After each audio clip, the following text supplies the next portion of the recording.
You have an idea. You want to tell it to the world, but you don't know where to start. That's where Anchor comes in. They have the tools for you to edit, produce, and record your idea right from your phone or computer.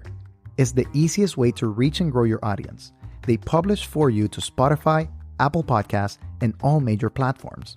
And to top it all off, they match you with advertisers so you can earn from your passion and your wonderful idea.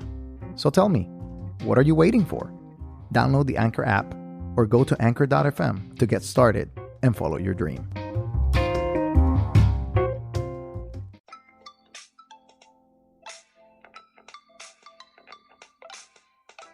Welcome to Disruptive Adventism. My name is Jose Briones, and I'll be your host for this podcast.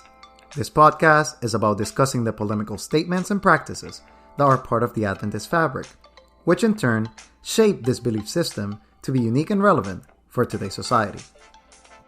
On our podcast today, we continue our series on empowerment by focusing on the idea of self-empowerment. We hope you enjoy it, and with nothing else to say, let us begin.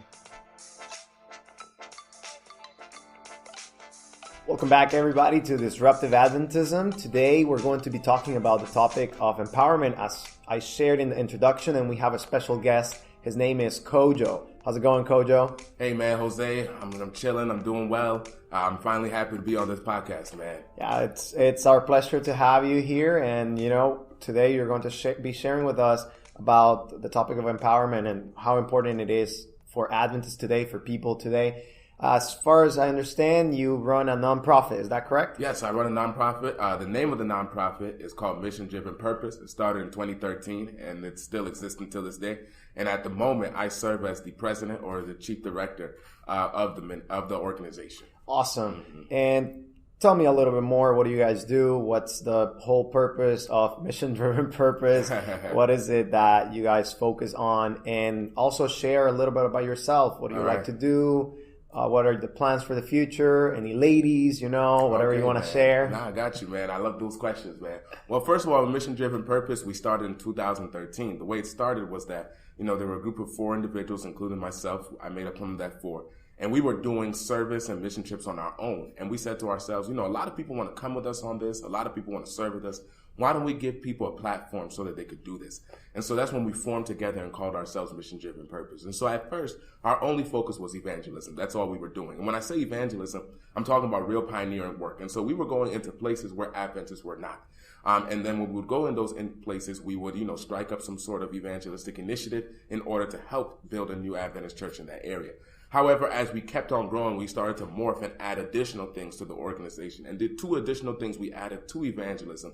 First, we added community development. And so we didn't want to just go to communities and evangelize. We wanted to go to communities and empower the individuals in those communities to take responsible for the development of their own communities. Mm-hmm. And so, we helped build water wells, churches, that kind of thing. Then we added an extra component, which is what I call holistic empowerment. We realized that on the team, we have a wealth of knowledge, a wealth of skills, and a wealth of experience. And so we realized that with all of that, this is the key word now, we could add value to people's lives. And so that's when we came up with the next tier of holistic empowerment, so that we could add value to people's lives with the skills, the knowledge, and the experience that we have. I hope I explained it well on that. You have explained it very well. Right. Now you kind of touch on the topic of empowerment. So let's start with some basic kind of laying the ground. What is empowerment in your view?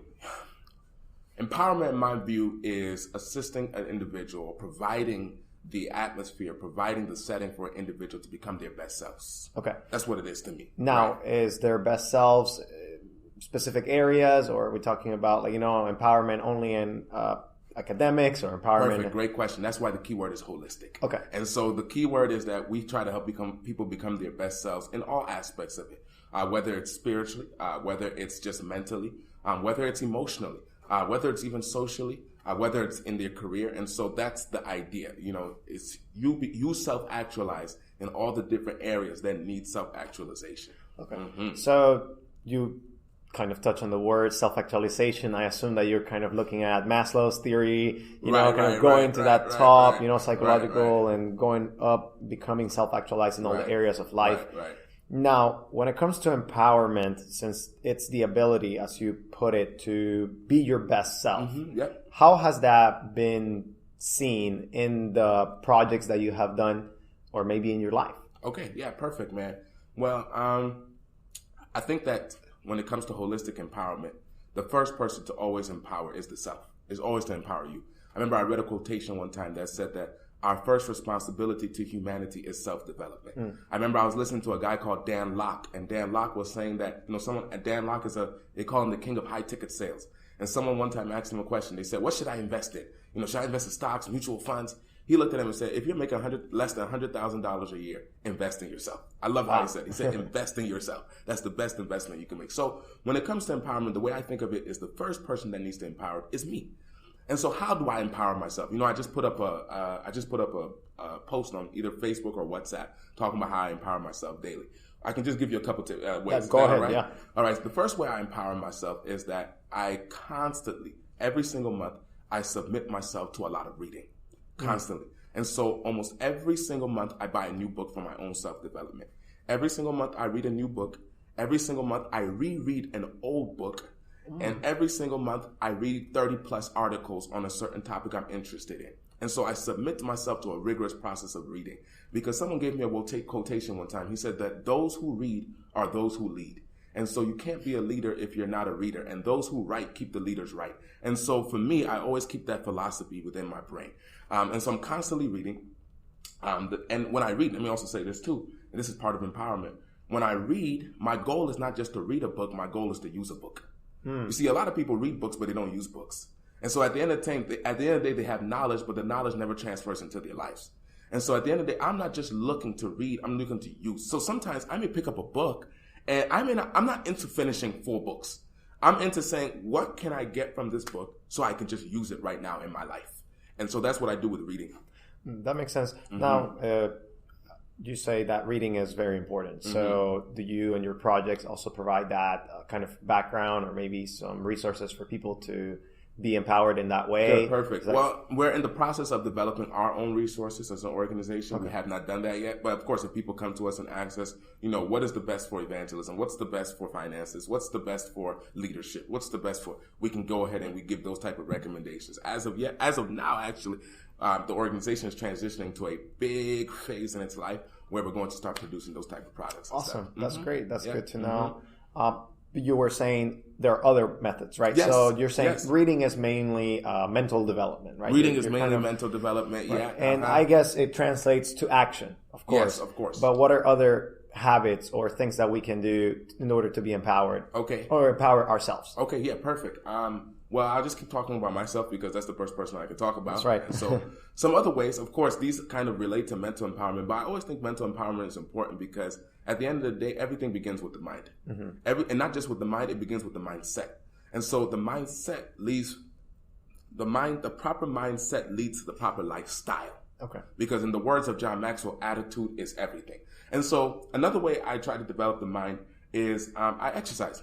Okay. I give myself, to me, that's a big part of empowerment. And so I submit myself to a daily exercise routine where I'm hitting the gym in the morning. The only machine I hit over there is what I call the Stairmaster because that works that works out every part of my body. But let me give you some other ways that I also empower myself. These are also very interesting. I listen to about 20 to 40 video lectures per month. Oh, wow. Yep. And you know what I do? There's something called, people say you have to manage your time. I don't manage my time. I maximize my time. So how do I maximize my time? What I do is that if I have, let's say I'm driving, I don't use that time of driving just to listen to music or just look at the birds and the trees. No, I have my phone up and I'm playing some sort of video so I can listen to a lecture. If I get back home and I'm about to sleep, even if I'm playing a game, I have a lecture playing so that I can constantly be listening to it. So I don't just manage time, I maximize time. Now, the next thing also as well, in order to help develop myself, is that I have about 3 to 4 mentors. I make sure that every single month I'm contacting at least one of them. I have those different mentors because those different mentors help me in different areas. And so I make sure that constantly I'm contacting them. And when I contact them, I'm having 2 to 3 hour conversations with them. Sometimes just about life, sometimes just updating about myself. And it helps because you get knowledge, you get to come, you get emotional release, all that kind of stuff. Another big thing I do to also empower myself is that I have a great group of friends in my life. People always complain about friends. I don't have the right friend. No. I've been blessed with the best friends. Awesome. I mean, I have the best friends in my life. I have friends who are go-getters. I have friends who are trying to change the world. I have friends who read, who develop themselves. And so because of that, I'm constantly talking to them. For example, I have a friend who does marriage, counseling, therapy, all that kind of stuff. So I always call him to get the latest on marriage. So when people are talking to me on marriage, they're like, man, how are you so knowledgeable on this thing? Well, it's not because I read everything on marriage, but I got that friend who knows about marriage. You got that guy. So, boom. So I tap into the resource. Right. Another person who I talk to right now is business. I talk to a guy who does monetizing your skills. So man, he's always teaching me these. So people come talk to me sometimes. I'm like, hey, do this, do that. Man, how you know so much? Well, I may not read everything on it, but I got the friend who reads everything on it. So that's how I stay in contact with him. I don't know if that makes sense. So you're saying that part of the empowerment for the person, for myself, it's also having a community. Oh my gosh. I don't think you can be, I'm going to go on a limb and say this. I don't think you can be empowered outside of community. Okay. Matter of fact, I think you need community to be empowered because, I always use this analogy. I used to play basketball. I know I'm a short guy. Y'all can't see it on the podcast, but I'm about 5'5", 5'6". And so, but I used to play basketball sometimes, man. And when I played basketball, this was one of my high school days, I would go out in the park and I would practice by myself. Now, Jose, by myself, I'm hitting jump shots. I'm doing spin moves. I'm better than Michael Jordan when I'm by myself. For sure. Okay, but all of a sudden, let's say, some people come on the court. Now, when the people come on the court, man, I'm shooting now, but I'm not hitting as much anymore. You know why? I got a hand in my face. I'm dribbling, but I'm not doing as much crossovers. Why? I got a body in front of me. And so I realized that when I started playing with others, it started to expose my weaknesses and the weaknesses I couldn't see when I was practicing by myself. And so playing with others exposed my weaknesses so that when I started practicing by myself, I could get even better. So community is needed because community helps to discover sometimes who you really are. That's why I think you need to be in community to be empowered, because one of the biggest aspects of empowerment is self-awareness. And self-awareness comes, number one, through self-reflection. That's the individual training I was doing on the basketball court. I'm still running with my extended metaphor. But self-awareness also comes by being in community. Wait, what do you think about me? What do you think is my strength and my weaknesses? Asking people those type of questions. I see that. Then, yeah, for sure, community, it's key. It's a key component. Now, when it comes to empowerment, you talked about self-empowerment. Okay. What about empowering others? That's correct. So how do we do that? I mean, you share like some resources or some ways that you have found helpful for yourself to empower, yourself, but what about others? How do we make that transition? Because sometimes it's hard, right? To make the transition to, okay, like I'm living a good life, but how do I convince other people to maybe adopt, or maybe how can I make them see the beautiful blessing or the beautiful outcomes that have come out of me shaping my life in a different way? How do we do that? Well, I always say, man, I can't empower someone if someone doesn't want to be empowered themselves.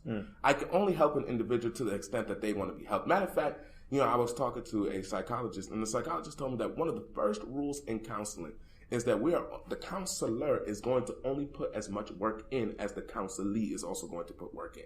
Because at the end of the day, I can't help you more than you want to be helped. And so when it comes to empowering, that's the key. Because if I don't do that, then at the end of the day, I could be forcing down something on you and it's going to make you reject me. And so the first thing I look for is people who want it. People who have some sort of inkling that I want to be better than who I am right now. Who have this inkling of I want growth. And so that is the first step. The first step is to see that this person has it doesn't have to be strong or overwhelming. It just got to be a little spark. And all I got to do is start working with the spark. I don't know if you see what I'm saying. Yes. And so that's one of the first and the biggest steps. The next step is to do an assessment on the individual. There's a story about the monkey and the fish. I don't know if you ever heard that story before. Pretty much the monkey with the fish is this. There was, a lot of water in a stream. The water was moving really fast. And so the monkeys felt like they were in danger due to the water. So the monkeys jumped up to the tree.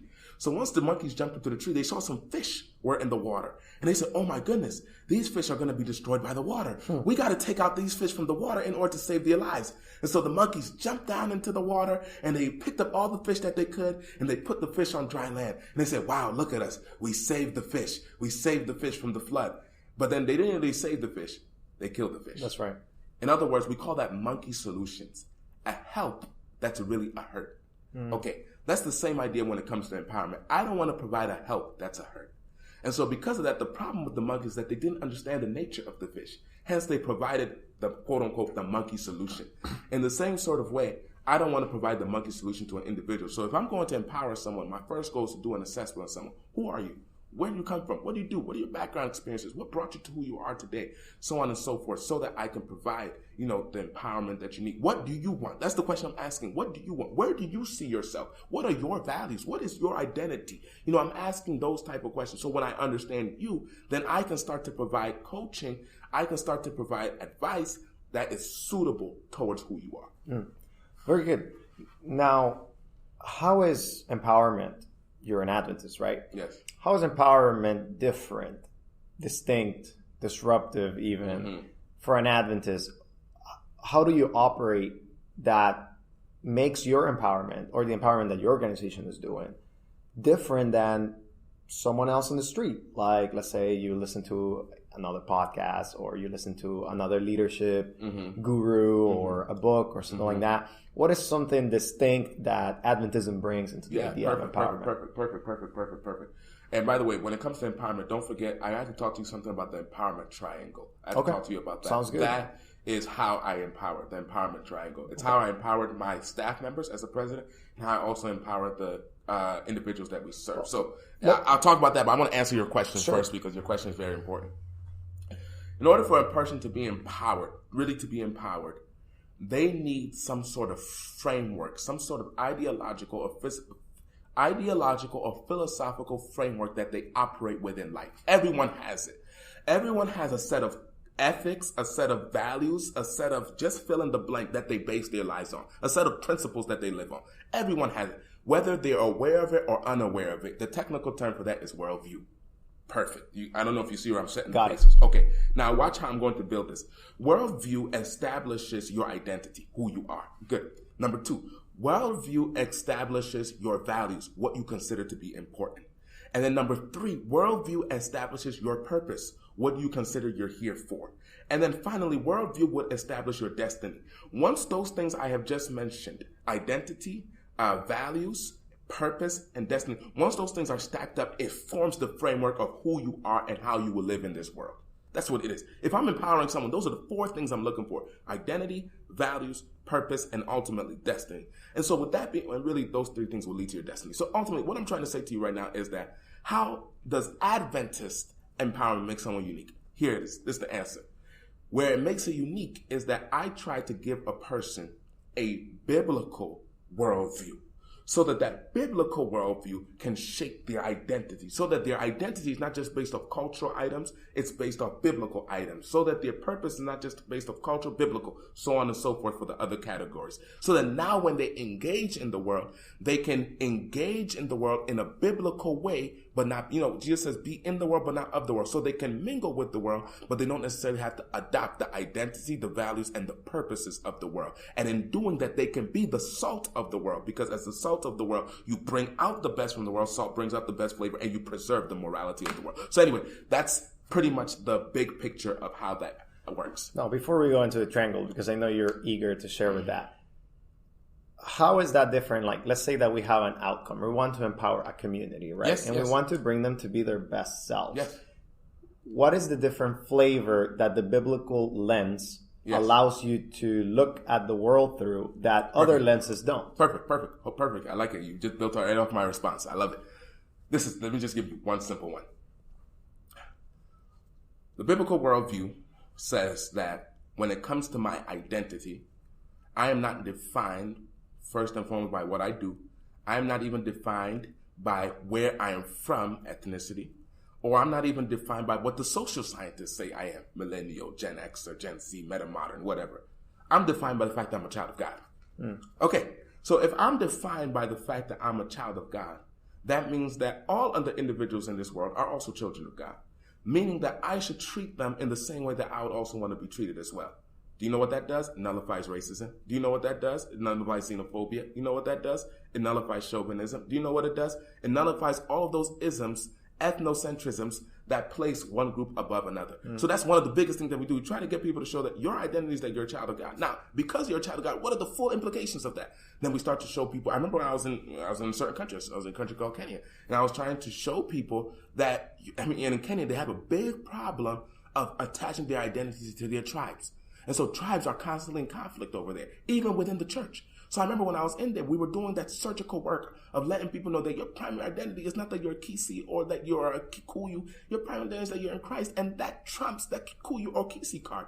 And so you all have to be able to deal with each other in that way. And we saw powerful transformations when we were over there, and we were teaching this sort of identity, this sort of worldview. Is that one example that works really well? That's a very good example. I know that's what you wanted. No, it's a very good example. I think I agree with you. It changes the way that you see others and that you see yourself, you know, because it allows you to place value. Yes. It allows you to say, you know what, I'm a valuable individual. I'm not just a product of chance. Yes. And that, I guess, helps you to, want to be your best self, as you shared, and to want others to also do that. And the reason why you're your best self is because I remember I was reading one of my favorite guys, Dr. Martin Luther King Jr. He has a sermon called Love Your Enemies, powerful sermon. And within the sermon, there's something that I will never forget. He said that ultimately, let's just take one example of what I just said. Let's just take racism or whatever. We could put any ism in there. He said, ultimately, first of all, those things, it stems from ignorance. The ignorance produces fear in your heart. The fear makes you lash out in hatred or pride or an attitude of superiority. Okay, now here's what he said that I will never forget. He said, the problem with hatred is that hatred does more damage to the person who is hating rather than the person who is being hated upon. Because the person who is hating, it destroys you. It destroys your symbol of objectivity. What is beautiful, you start to see as ugly. What is ugly, you start to see as beautiful. The hatred destroys you. So if I can liberate someone from that hatred, I have done a massive job in helping them improve their own lives simply by changing that worldview that you're really a child of God. You kind of see what I'm saying there. So, that's why I love when Dr. King said that when we are, King was saying that when we are preaching against racism, we're not just trying to deliver the oppressed. We're also trying to deliver the oppressor. Because in racism, what you're doing is that you're helping the person who is a racist be delivered from that very demon that is destroying them. And so that is just I'm working out the full implications of self-actualization. I don't know if that makes sense. Yes. And I just use racism, and that's a narrow discussion. I can talk about tribalism. I can talk about nationalism. I can expand it out. Different isms and how they can be solved through. I think you bring a very good point, that is communication, discussion, and allowing these interactions to occur will produce empowerment for both individuals and will cure certain, the tough discussions that we need to have in society. It's just taking the first step and trying to look at it from that lens of, hey, we are both valuable individuals. Exactly. Let's get the best out of ourselves. Exactly. Before I forget, go ahead and tell us more about the triangle of empowerment. Yeah, perfect. Let me talk about the triangle of empowerment. So pretty much when I'm trying to empower someone, this is pretty much as I said to you before, you always need a philosophical framework within you operate out of. So this is my framework that I operate out of in order to empower an individual. I didn't come up with it myself, so let me give credit. My mentor, one of my mentors, his name is called Tom Evans, is the one who actually taught me this triangle. And so this is how the triangle works. The triangle has a base, right? And the base of a triangle is we're going to put the word belief. Then we have two sides of the triangle. On one of the sides, we're going to put opportunity. The other side, we're going to put support. Let me explain. In order to empower a person, the first thing I have to get a person to do is to believe in themselves. Okay. Critical. If I don't get you to believe yourself, I won't get you to do nothing. You understand what I'm saying? I need you to get you to believe that. And when I say believe yourself, let me even clarify what I mean. I don't necessarily believe in yourself in a modern psychological self-esteem way. I really mean believe in yourself in terms of God esteem. But don't just believe in yourself, believe in what God can do through you. Believe that you have been given something special by God in order to impact and change this world. You have to come to that mindset, and I have to encourage you, whether it's through words, whether it's through actions, whether it's through a crisis in your life. I have to get you to the part to believe that you should believe in yourself and you should believe in what God can do through you. That's my first job, to empower you. Now, after I get you to a point where and then also watch this, the biggest way to get someone to believe in themselves is to believe in them. As a matter of fact, there's a preacher that I love. His name is called David Asher. He always says to himself, he says, confidence inspires confidence. Belief inspires belief. Faith inspires faith. So that's one of the things I'm going to do. I'm going to say, I believe in you, Jose.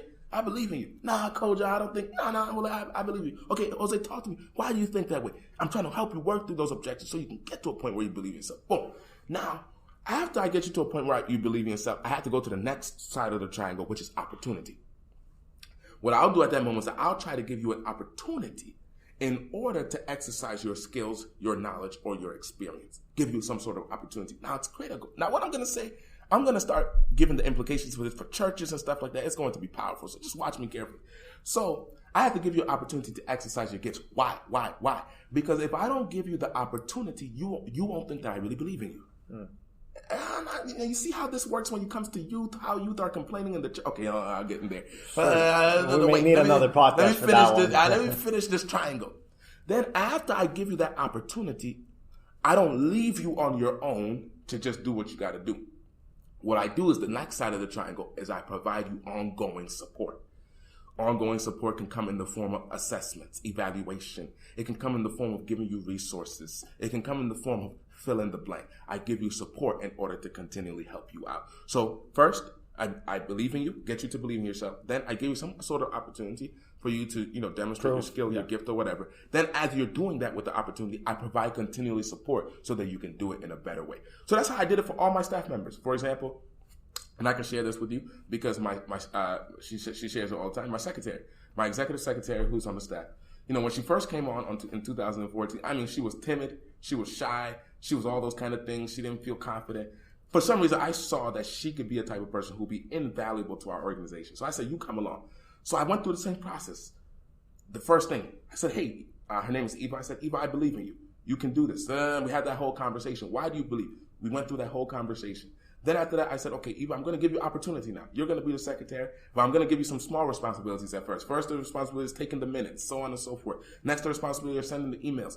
But then after that, I said, as you're doing this, I'm going to be providing ongoing support. So I'll call on the phone. I'll say, okay, draft up something, share it with me so I can show you, the pros, the cons, so that you can get better. I went through that whole process where then we started giving her bigger responsibility. We said, okay, now on this next mission trip, we want you to lead the mission. Whoa. Okay, no problem. That's a big change. Yeah, no, it's huge. It was huge. But I had been developing for her 2 years. So in 2 years, I said, we want you to lead the mission. So throughout the planning of the mission, I was helping and supporting her, so on and so forth. Then, boom, I went on the mission with her. And while we were on the mission together, of course, she was, hey, Kojo, how do we do it? Okay. Then, this is the biggest moment of the power. Last year, I said, okay, Eva, we have to do a mission in Canada, but I can't be there. I need you to run it by yourself. And that was the climax. That was the peak point. She ran that mission by herself. I wasn't even there. And it was one of the most successful missions that we've ever had. And that was a clear case of how from 3 years, a person was empowered to be their best selves. Awesome. Now, as we start to wrap up, share with us a little bit more about mission-driven purpose and how people can get involved. Like, let's say one of our listeners is listening. It's like, man, I like this organization. I like the Triangle of Empowerment. I understand that, hey, maybe I can join and tap into this and seize the opportunity in order to learn how to empower myself and start empowering others. So how can somebody get involved with mission-driven purpose? Very easy, very simple. We don't make it hard at all. We're very accessible people. All you got to do is email us at mission-driven-purpose@gmail.com. mission-driven-purpose@gmail.com. And when you do, you just send in what you want.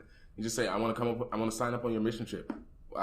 What's it called? My PR director is so fast, so quick. We have a 24 to 48 hour turnaround time for response. And he will get that response right over to you and get your application. Just say, I want to be a volunteer. I want to go with you guys from place to place. Just send that and we'll email you. Or just say, or for example, just say, I want to sign up for your emailing list. Perfect. That's where I wanted to go. I want to sign up for your emailing list. So that from there, we'll always send you updates and events of what we're doing. For example, one of the biggest events that we're about to have coming up is a workshop called How to Monetize Your Skills. This is one of the best workshops that you're ever going to be in, because what we're going to teach you here is how you can just take a simple skill that you have, whether it's speaking, whether it's drawing, whether it's photography, and monetize it in such a way where you can start making even a 6-figure income. And so we're going to be hosting that somewhere here in Barron Springs, Michigan. And I think it's going to be awesome. People are going to really love it. So anyway. Awesome. Well, thanks a lot for that short, kind of how to contact and how to get involved.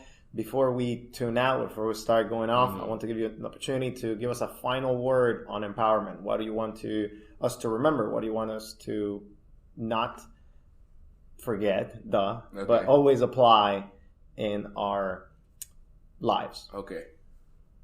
I'll say it this way. life is, I'll say in the words of Eric Thomas. Eric Thomas is a motivational speaker. I love one thing he always says, and I always keep it with me. He says, be phenomenal or be forgotten. Be phenomenal or be forgotten. I want to encourage you to be a person who is fully empowered and continually in the process of empowering so that you can be a phenomenal force in this world, to leave a legacy, to impact, and to change. If not, you will be forgotten. So the choice is either between empowerment or non-existence. It's yours. That was our conversation with founder of Mission Driven Purpose, Kojo Twumasi. If you want to participate on the conference mentioned in the podcast, sign up at eventbrite.com and search Monetizing Your Skills, or go to their Facebook page named ASN Mission Driven Purpose. Thank you for listening today. We appreciate that you have taken the time to listen to our podcast and ask that you share it with others. Please leave a review on iTunes or your favorite podcatching app. If you're enjoying our content, we want to invite you to consider contributing to our cause by becoming a Patreon, where you will receive exclusive content, have the ability to sit down with the Disruptive Adventism team, and ask relevant questions for Adventism and society. If you're interested in contributing, head to patreon.com/Disruptive Adventism. Another avenue for contribution is to purchase our merchandise through Amazon or tpublic.com. You can find the links for merchandise on our Facebook or Instagram pages. We also hope that our content has intrigued you a little bit and that you decide to stay around for future podcasts. If you have any comments, feedback, or a topic you would like us to discuss, please go to our website at www.disruptiveadventism.org or shoot us an email to disruptiveadventism@gmail.com. We're eager to engage in discussions about any matter, so don't hesitate to contact us. This has been it for today. We hope you join us next time. And as always, we invite you to be disruptive.